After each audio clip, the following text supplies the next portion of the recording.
ጋይስ ከጃኒ ጋር ሾፒንግ ወጥተናል። እንግዲህ ጃኒ ነይ እስኪ ውጪ፣ በእናትሽ ያሳያቸው። ነይ እስኪ ውጪ። ወይኔ ነብሮ እስማ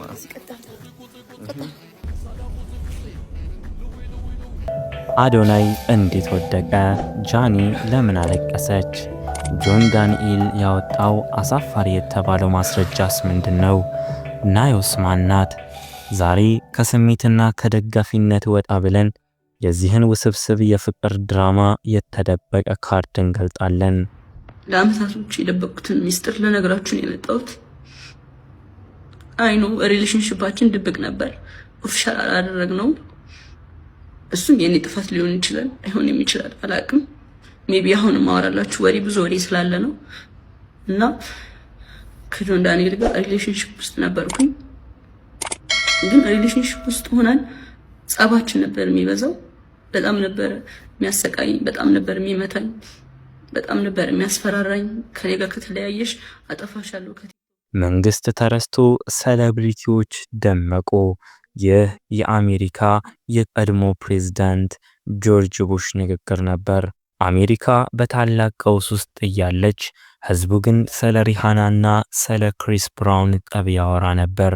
ዛሬ ታሪክ ራሱን በኢትዮጵያ እየደገመ ነው። ፖለቲካው፣ የኑሮ ውድነቱ፣ ሀገራዊ ቀውሱ ሁሉ ተረስቶ በሚሊዮን የሚቆጠረው የኢትዮጵያ የቲክቶክ ማህበረሰብ አይኑን አፍጦ የሚከታተለው ጉዳይ የአራት ግለሰቦችን ህይወት ነው።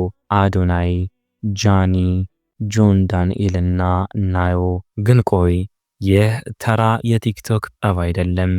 ይህ ታሪክ ስለ ክህደት ብቻ አይደለም። ይህ ታሪክ አካል እዚህ ልብ ግን ሌላ ቦታ ስለሆነበት ስለተሰበረ ልብ፣ ስለ በቀልና ስለማያልቅ የፍቅር ቁማር ነው። ወደ ዋናው ጉዳይ ከመግባታችን በፊት ሜዳው ላይ ያሉትን ተጫዋቾች እንወቃቸው። በዚህ ጨዋታ ውስጥ ሁለት ተጎጂዎችና ሁለት ተጫዋቾች አሉ። በአንድ በኩል አዶናይ አለ፣ ለሰው ምክር ሲሰጥ ፍቅርን ሲሰብክ የምናውቀው ነገር ግን ለራሱ የነቃ አይመስልም የተባለለት ወጣት። አዶናይ የዘመናዊ ወንድ ምሳሌ ነው። መረቡን ይዘረጋል፣ የጠመደውን ግን አይለይም። የሶሻል ሚዲያውን ሞቅታ ተከትሎ የገባበት የፍቅር ግንኙነት ዛሬ ዋጋ እያስከፈለው ነው። ሴትን ማክበሩ፣ መንከባከቡና በህዝብ ፊት ንግስት ማድረጉ ጀግና ቢያስብለውም በሳይኮሎጂ ግን ትልቅ ስህተት ውስጥ እንደገባ ብዙዎች ይናገራሉ። በሌላ በኩል ጃኒ አለች፣ የብዙዎችን አይን ሳበች፣ አዶናይ ንግስቴ ብሎ ያነገሳት። ነገር ግን የጃኒ ታሪክ ከአዶናይ አይጀምርም። ልቧ ውስጥ የተቀበረ እስር ቤት የገባና ፈጽሞ ልትረሳው ያልቻለችው አንድ ሰው አለ። ጆን ዳንኤል። ጆን ዳንኤል አራዳው፣ የሸገር ግርፍ ያለው፣ በሁለት ቢላ መብላትን የሚያውቅ እና በአየር መንገድ ስም ማጥፋት ወንጀል ታስሮ የተፈታ። ለሱ የልቡ ንግስት ጃኒ ብትሆንም ከሌላ ሴት ከናዩ ልጅ መውለዱ ግን አልገደደውም። እናም አራተኛዋ ተጎጂ ናዮ፣ የጆን ዳንኤል የልጅ እናት፣ በዚህ ሁሉ ሁካታ ውስጥ በዝምታ የምትደማ። እንግዲህ ችግሩ የተፈጠረው እዚህ ጋር ነው። አዶናይ ጃኒን ሲያፈቅር ጃኒ አካሏ አዶናይ ጋር ሆኖ ልቧ ግን እስር ቤት ካለው ጆን ጋር ነበር። ሳይኮሎጂስቶች ከቀድሞ የፍቅር ግንኙነታቸው በስሜት ያልተላቀቁ ሰዎች ጋር መሆን ከባድ አደጋ አለው የሚሉት ለዚህ ነው። ነገሮች ሁሉ ሰላም ይመስሉ ነበር። አዶናይና ጃኒ በፍቅር ሲቀልጡ፣ ቲክቶክን በጭብጨባ አብሮ ሲቀልጥ ነበር። ነገር ግን ድንገት ቦምቡ ፈነዳ።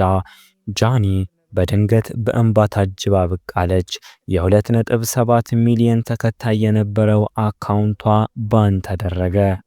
አቷን ወደ አንድ ሰው ቀሰረች፣ ወደ ቀድሞ ፍቅረኛዋ ጆን ዳንኤል።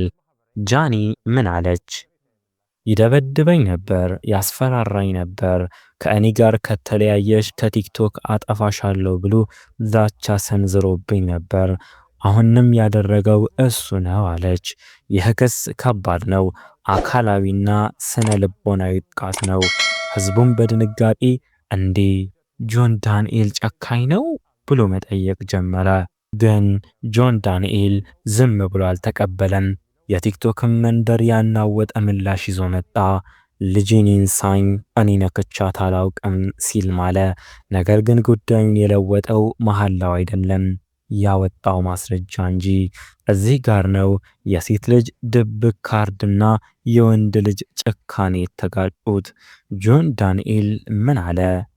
ጆን አሁን አዶናይ ጋር ሆና ጎንደር አብራው እያለች እኔ ጋር ትደውል ነበር፣ ያውም ራቁቷን ሆና በቪዲዮ ታወራኝ ነበር ሲል ሚስጥሩን ዘረገፈው። አዶናይ ጎን ላይ ተኝቶ እሷ ግን ከቀድሞ ፍቅረኛዋ ጋር በስልክ ታወራ ነበር። ይህ ክህደት ነው ወይስ ሱስ? አዶናይ ጃኒን ሲያቀማጥላት እሷ ግን ከጆን ዳንኤል ጋር በድብቅ ትገናኝ ነበር።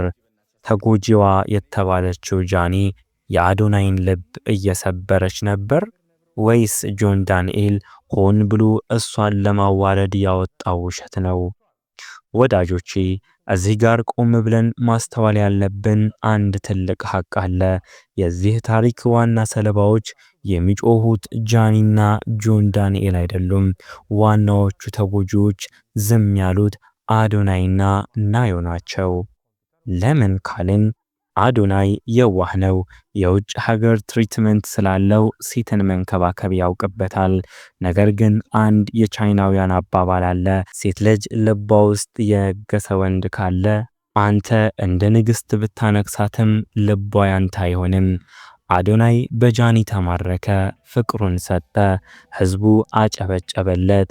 ውሃ ሲወስድ እያሳሳቀ ነው እንደሚባለው እሱ በፍቅር ሲንሳፈፍ ከጀርባው ግን ከባድ የክህደት ማዕበል እየመጣ ነበር።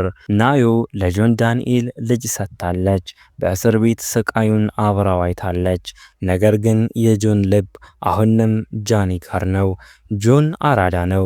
ገንዘብና ዝና ስላለው ሴት አይቸግረው ይሆናል።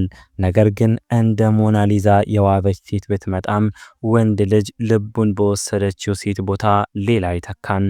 ስለዚህ ናዮ አብራው እየኖረች ነገር ግን ልቡ እሷ ጋር በሌለ ሰው እየተሰቃየች ነው። በሳይኮሎጂ ሪባውንድ ሪሌሽንሺፕ የሚባል ነገር አለ። አዶናይና ናዮ የገቡበት ይሄ ነው። ጃኒና ጆን በስሜት ሳይለያዩ በአካል ብቻ ተለያይተው ከሌላ ሰው ጋር ገቡ። ውጤቱስ አራቱም ተጎዱ።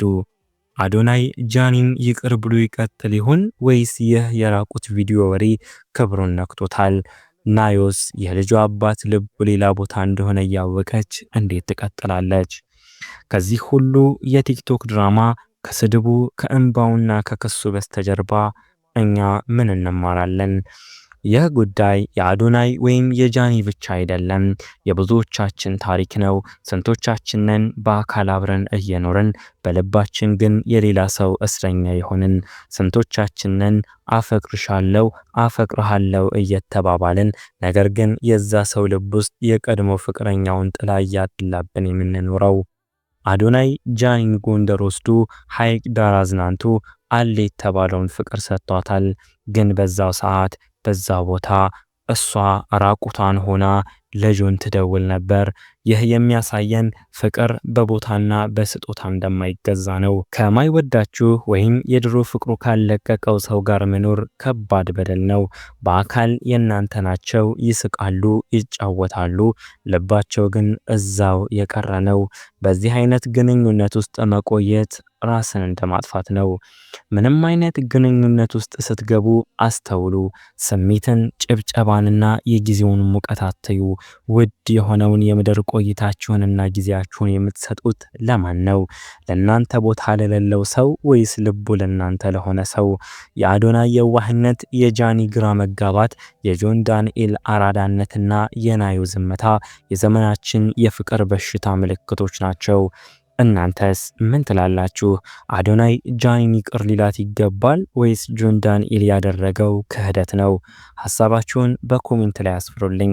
ቪዲዮ ከተመቻችሁ ላይክ፣ ለወዳጆ ሼር እንዲሁም ሰብስክራይብ በማድረግ እንዳትረሱ። በቀጣይ በሌላ አነጋጋሪ ጉዳይ እስክንገናኝ ቸርን ሰንብት።